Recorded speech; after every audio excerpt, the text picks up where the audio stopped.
first day back, what's going through your mind? Well, it's good to have everybody back. A little bit of excitement, energy. It was good out there. Real pleased with what I saw for the most part. There were some things that went very well for us.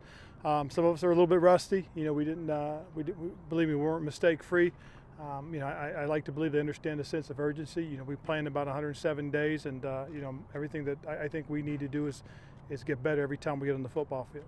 You guys brought back ABS Capers after last season. A local Charlotte kid, and he's got a very similar story to Brenton Person.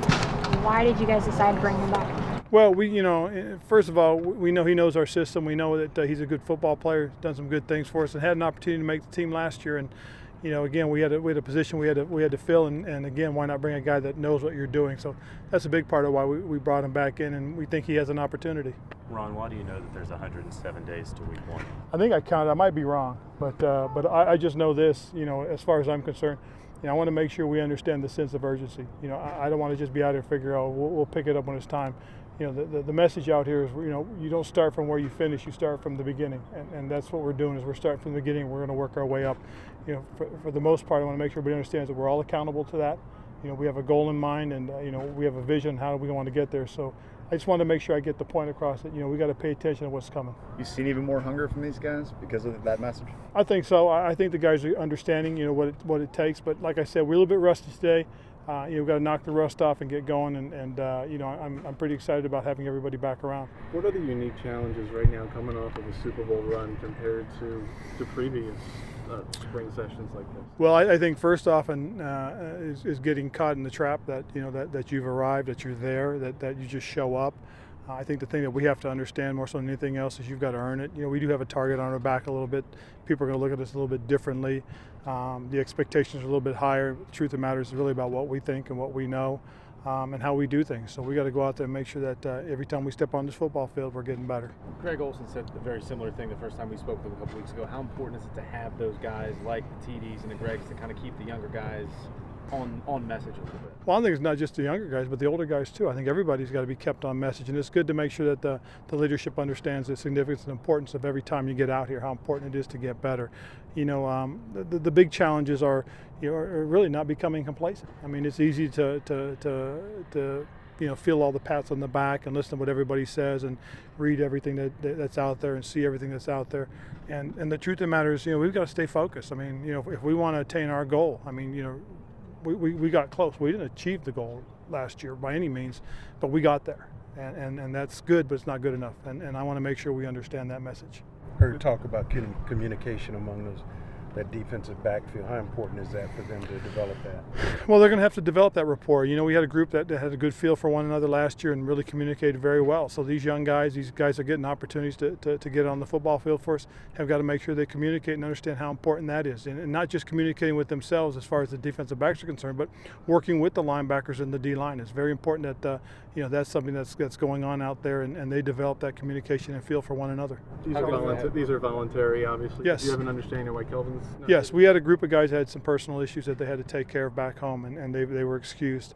I've talked with all of them, and they all understand it is voluntary, and we appreciate the fact that these guys are out here giving us a great effort. But those guys all are excused, and again, not that they needed it because it is voluntary, but they came in and informed me that they had some personal family issues that they had to attend to. When you talk about the communication with the linebackers, obviously Luke is in full speed, but having him there to communicate with that back end, yes, it's got to be. Yeah, it is. It is.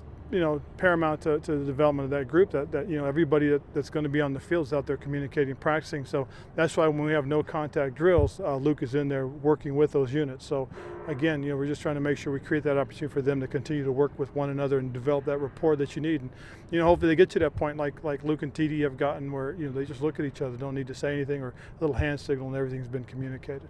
Talk a little bit about what they've been working with, what he's done with his program. It's good to see him. And I talked to Benayak about a week ago, and the one thing he said, he finally feels like he's gotten over the hump. The ankle's really starting to feel good, and you can see it. I mean, you see the difference in his movement compared to how it was 3 weeks ago. So he's developing nicely. He's got a great natural feel for the position. He understands what we're doing, and we're counting on him to become one of the leaders in that secondary.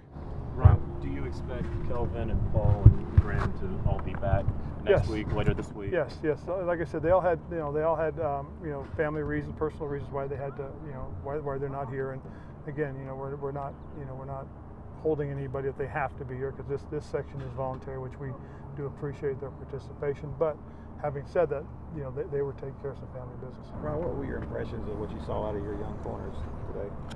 I thought there were some really good things. I really did. I get more out of watching them do the individual drills right now, because we're trying to watch and see how they're developing as far as their individual techniques are concerned. So, when you get out there and get an opportunity to watch them work, just as a group, and see their development, it's just exciting, because these are young guys that, in some cases, just haven't had the opportunity to really work on their craft. And I really like what we're doing with the secondary right now. What'd you see out of your quarterback?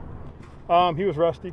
He threw some really good balls, made some good decisions, but at the same time he threw some bad balls, and his decisions were, a couple of them were a little bit late. So again, it's rusty, and everybody's ready. I mean, BA did the same thing, as did Joe Webb. So as a unit, they're coming along very nicely. And then again, that's the hard part with the way the rules are established right now, is that it's going to take guys a little bit longer to work into form. But and again, as I said, we can't expect to just show up and be where we left off. We got to start from the bottom, work our way up, and that's what we're doing.